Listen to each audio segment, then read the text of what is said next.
Alhamdulillahirabbil alamin. Wassalatu wassalamu ala asyrafil anbiya'i wal mursalin wa ala alihi wa sahbihi ajma'in.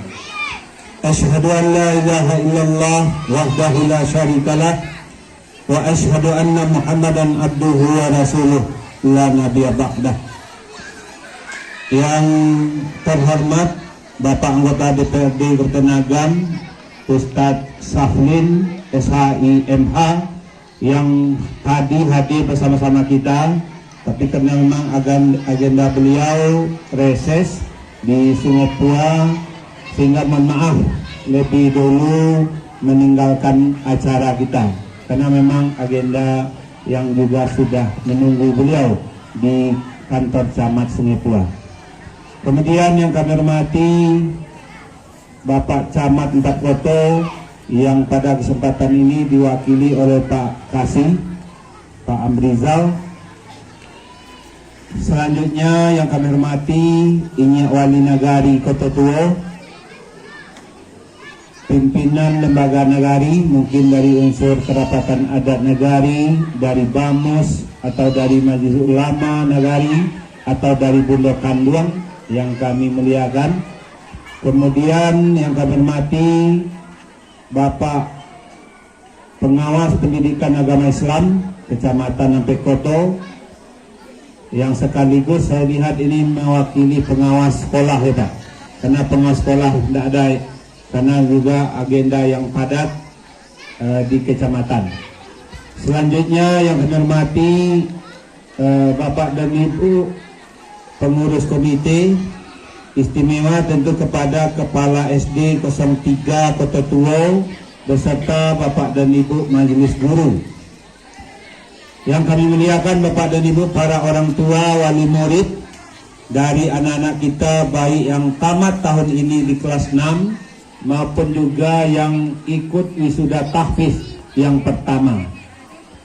Kemudian yang kita banggakan anak-anak kita yang menamatkan pendidikan pada tahun pelajaran 2022-2023 dan juga yang mengikuti wisuda tahfiz yang pertama.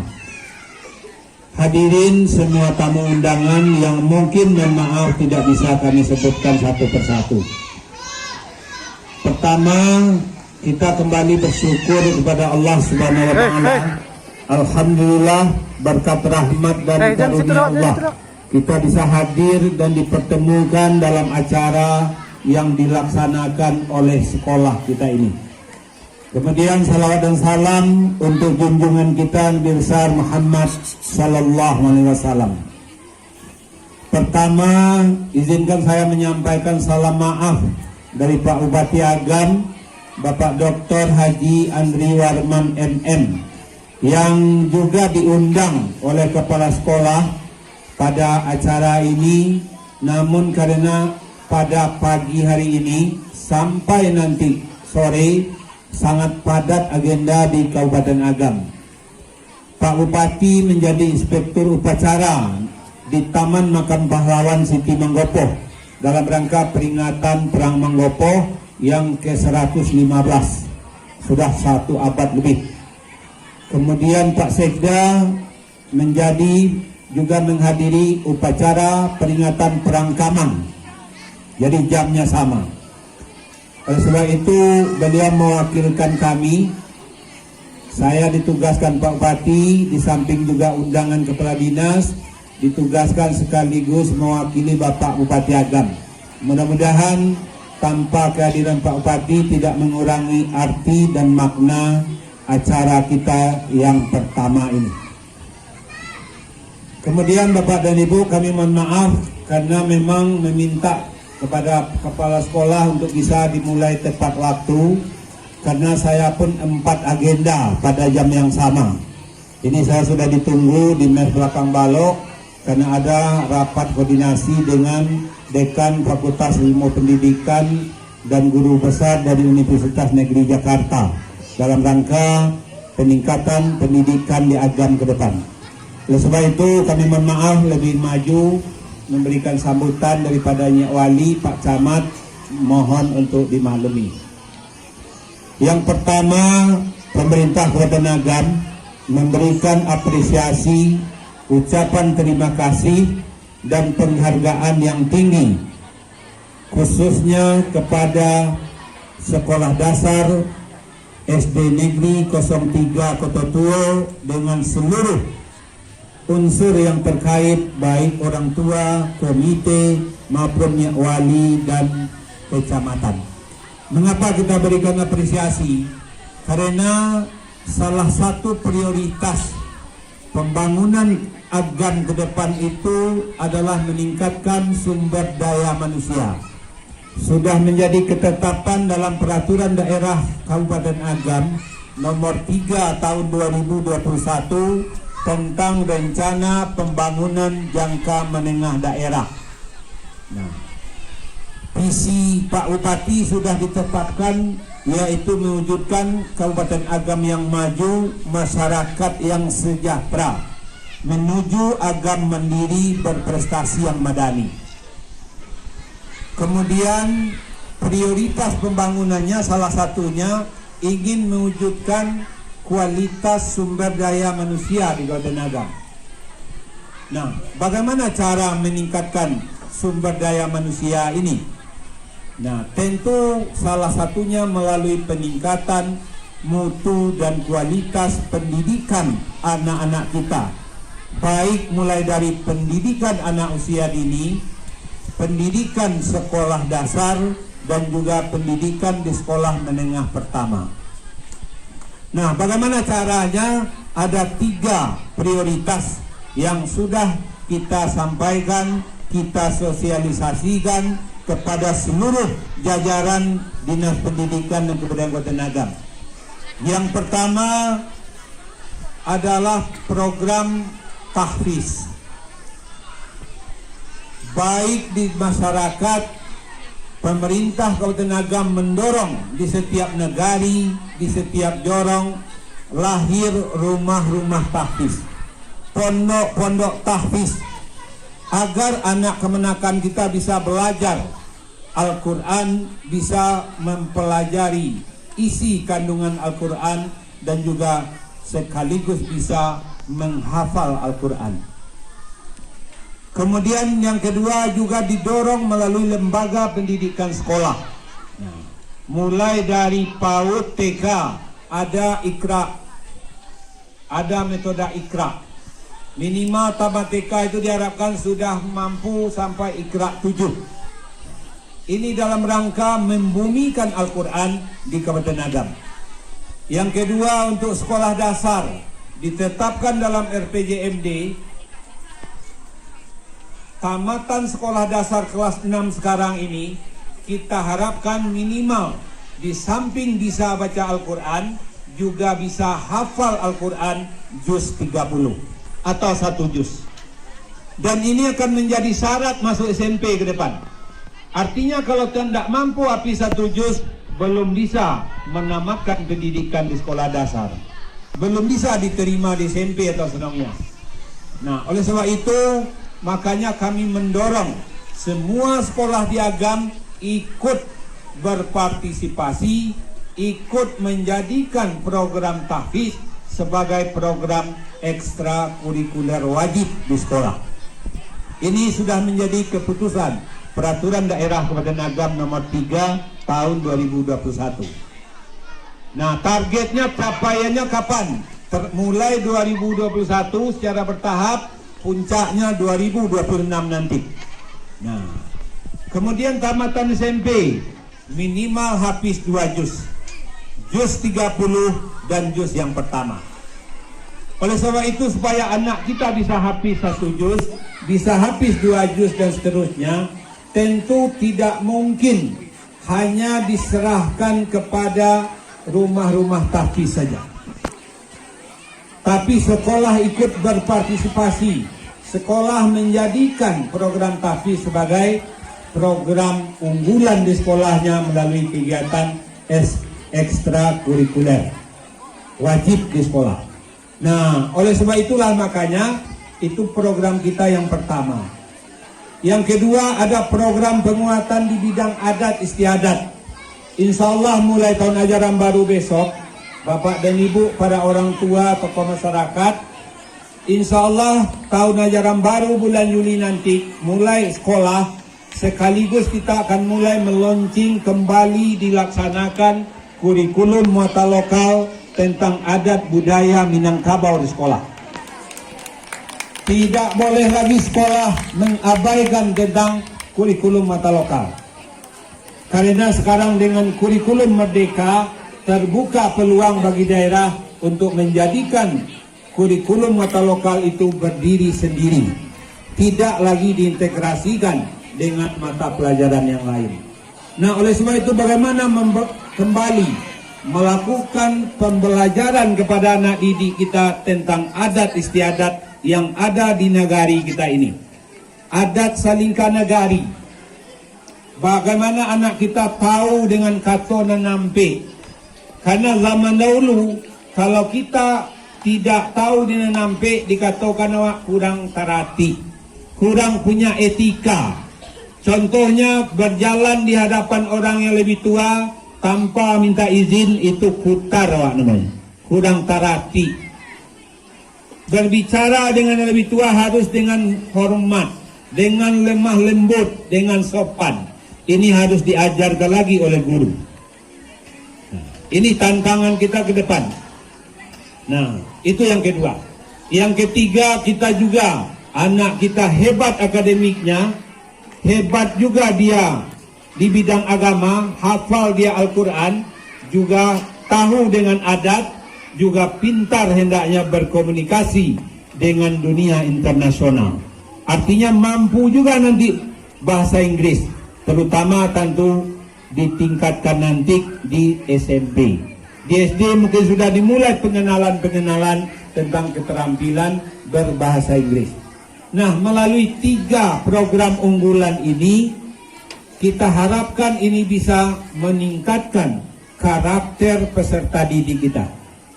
Bapak dan Ibu yang kami hormati, sekarang dengan kemajuan teknologi informasi, banyak sekali tantangan yang harus dihadapi oleh anak kemenakan kita. Dengan menggunakan handphone, dengan menggunakan internet, banyak hal positif yang bisa dipetik dari situ. Tapi juga tidak sedikit pengaruh negatif yang akan merusak perilaku, moral, karakter anak kita. Nah, bagaimana caranya? Caranya tidak lain tidak bukan diperkuat nilai-nilai agama di dalam diri anak-anak kita. Itulah makanya diajarkan Al-Quran, disuruh menghafal Al-Quran. Insya Allah kalau di dalam dadanya sudah dipenuhi dengan ayat Al-Quran, mudah-mudahan ini bisa membentengi mereka dari pengaruh-pengaruh penyakit masyarakat yang ada. Nah, oleh sebab itu makanya sekarang wisuda tahfiz yang pertama di SD Negeri 03 Kota Tua. Dan saya hampir tiap hari, bahkan kemarin 3 kali saya menghadiri satu hari acara seperti ini. Alhamdulillah di berbagai sekolah di Agam SD SMP sudah berlomba wisuda tahfiz yang pertama, sudah ada yang kedua, bahkan untuk SMP sudah ada yang keempat. Walaupun dicanangkan baru tahun kedua, tapi ternyata sudah ada yang lebih dulu mulai. Alhamdulillah. Tapi untuk Ampek Koto berdasarkan data, khususnya sekolah dasar yang sudah ada wisuda tahfiz pertama baru SD 03 Kota Tua ini. Mudah-mudahan menyusul SD-SD yang lain di Ampek Koto. Karena ambo kadang-kadang malu ya penyawali. Ya, kecamatan lain tiap hari mewakili bupati wisuda tahfiz. Tapi Ampek Koto belum pernah tiba undangan. Alhamdulillah hari ini tiba, makanya walaupun nampi acara ambo hadir kemari dulu. Ini memberikan apresiasi. Kemudian tadi Ibu Yuliza, Pak mohon maaf banyak kekurangan. Tidak ada masalah karena kita belajar, tapi belajarlah dari kekurangan dan kelemahan itu. Insya Allah ke depan itu akan lebih baik. Terakhir kepada Bapak Ibu orang tua wali murid yang anaknya tamat tahun ini, saya ingin menyampaikan yang pertama selamat kepada Bapak dan Ibu orang tua Alhamdulillah anak bapak dan ibu 6 tahun diajar oleh guru-guru kami di sekolah ini. Tapi karena memang adanya aturan bahwa untuk sekolah dasar itu sampai kelas 6, tentu bapak dan ibu harus melanjutkan ke sekolah menengah pertama atau ke SMP atau ke sanawiyah. Pesan kami, lanjutkan pendidikan anak bapak dan ibu ini. Tidak hanya sampai SMP atau sanawiyah, tapi targetkan. Kita di agam sekarang mentargetkan satu keluarga minimal 1 sarjana. Mungkin ada tanggap alasan bapak dan ibu, tidak mungkin anak kami sarjana. Ekonomi yang payah. Insya Allah pemerintah pusat sampai ke daerah, bapak dan ibu, kalau betul-betul orang tua dari anak-anak kita ini lemah ekonominya, insya Allah di sekolah ada program Indonesia Pintar, ada PIP untuk anak dari keluarga kurang mampu. Sekolah berkewajiban mengusulkan melalui input dapodiknya. Itu yang pertama. PIP ini tidak hanya SD, SMP, SMA. Insya Allah sekarang sampai perguruan tinggi ada KIP kuliah namanya. Kalau anak bapak ibu dapat KIP kuliah, selama 4 tahun dibayarkan biaya kuliahnya oleh pemerintah melalui KIP kuliah. Bahkan berlebih uang jajannya. Sekarang mungkin hampir 1 juta satu bulan. Nah, yang kedua masih kurang. Pemerintah Kabupaten Agam sudah tahun ketiga. Sekarang ada program bantuan biaya hidup untuk mahasiswa yang orang tuanya kurang mampu. Tapi memang karena syarat orang seagam, ia tidak harus diseleksi ketat. Betul-betul yang dibantu itu yang sangat lemah ekonomi orang tuanya. Nan lamah, nan dibilai, nan kurang, nan ditukuat. Ada yang menyampaikan kamu dari sampai koto, yo pada tua, angku, kami lah musuh tapi tidak dapat anak kami doh. Berdasarkan data survei ke lapangan yang disurvei independen oleh Basnas Agam, ternyata kalau belum dapat anak bapak dan ibu jauh lebih beruntung dibandingkan dari yang lain. Karena kita punya data yang autentik, job bantua rumah, Jobara pencarian orang tuanya di survei sebenarnya. Ada senonda dua talata walaupun nyo miskin katanya tidak kedapet. Begitu ketatnya. Karena usulannya lebih 500 seagam. Kuota awak 100. Tentu batu-batu diseleksi, batu-batu yang sangat mungkin dan patuh. Tapi ini kami sampaikan, juga hadir ini Ibu Dar dari SMA, kami sudah mengirim surat ke Kacabdin wilayah 1 ke Pak Camat. Nah, untuk diusulkan, kalau tidak salah ini tidak lama lagi ini bulan Juni ini batas usulan. Kalau terlambat berarti tidak akan dilakukan survei lagi ke lapangan terhadap yang terlambat. Oleh sebab itu Bapak dan Ibu, mudah-mudahan ini bisa mendorong Bapak dan Ibu untuk lebih bersemangat melanjutkan pendidikan anak-anak kita ke depan. Dan khusus terakhir kepada pihak sekolah, ya. Alhamdulillah anak-anak kita yang tamat hari ini atau maupun yang sedang, kami berharap, kami tahu sekolah kita ini sekarang sudah menjadi sekolah penggerak di Kabupaten Agam. Sekolah penggerak ini Bapak dan Ibu sama juga dengan dulu boleh dikatakan itu sekolah unggul, ya. Dan di Ambekoto dengan sekolah penggerak satu-satunya kok. Dari 25 cuma 1 kok baru itu sekolah penggerak. Jadi selamat juga kepada SD 03. Tapi jangan segera berpuas diri. Banyak Bapak dan Ibu sebagai guru-guru di sekolah penggerak yang harus Bapak Ibu tingkatkan sebagai guru, sebagai kepala sekolah. Bagaimana Bapak dan Ibu betul-betul ingin mewujudkan P5 sesuai dengan yang tertulis di sini. Profil pelajar Pancasila itu betul-betul bisa diwujudkan. Anak didik kita yang tamat, bagaimana dia menguasai P5? Berarti dia beriman, bertakwa kepada Allah. mereka ini kreatif, mereka ini mandiri, mereka ini bisa bekerja sama, ya, sehingga betul-betul memenuhi kriteria sebagai memenuhi P5 itu.